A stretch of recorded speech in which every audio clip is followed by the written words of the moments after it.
Okay, biographers, so what do you do with your document once you get it back from the proofreader and they've used track changes? When you open up your Word program, you will see something similar to what's sitting in front of the screen in front of you there.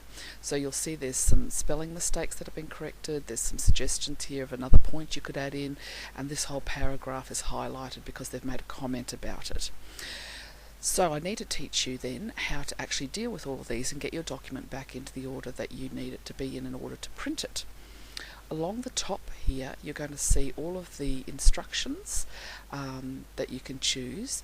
If you go to the word review and left click on that, you can see it's brought up another full list of instructions for you. Now you can see that track changes, that is in grey, that means that that's on at the moment. The buttons that you're wanting to look for though are the accept button and the reject button. Just as they say, you're going to either accept the proofreader's suggestion or reject it. So the first one we're coming to is this spelling mistake here. Clearly I've spelt the word spelling wrong and the proofreader has picked it up correctly. So I've highlighted that and I'm just going to hit accept. And you can see it's moved down to the next suggestion from the proofreader. Now the proofreader says to me, why don't you add a point here? In this particular case I'm going to disagree with them and say I don't actually want to put any more points in there. So I go to the reject button and I left click on that. And you can see it's just got rid of that for us and it's moved down to the paragraph that's in red. Now the reason the paragraph is in red is because the proofreader has highlighted it and then made a comment here about it. And the comment is, I wonder if this would be better at the top of the page. As I thought about that, I thought, you know what, they're absolutely correct. What a brilliant person that is. Oh, it's myself. Who knew? So I'm actually going to do what they said, but I want to actually get rid of the comment before I do that. So if I put my mouse, you can see the arrow there is now sitting over the comment.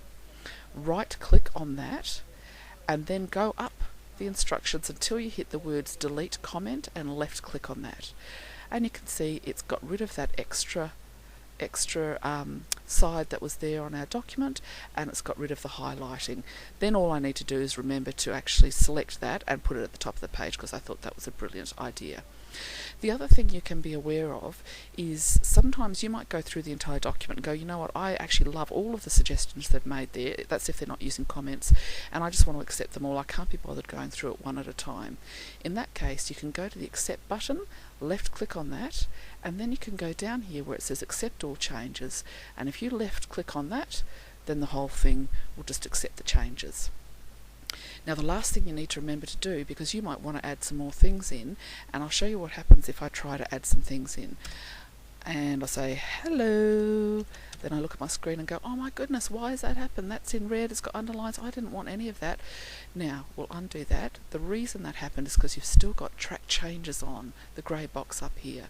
So before you do any more corrections on your document or any more additions, just go up to the track changes box, left click on that, and you can see it's gone, and I can add to my heart's content without any of the red stuff coming up.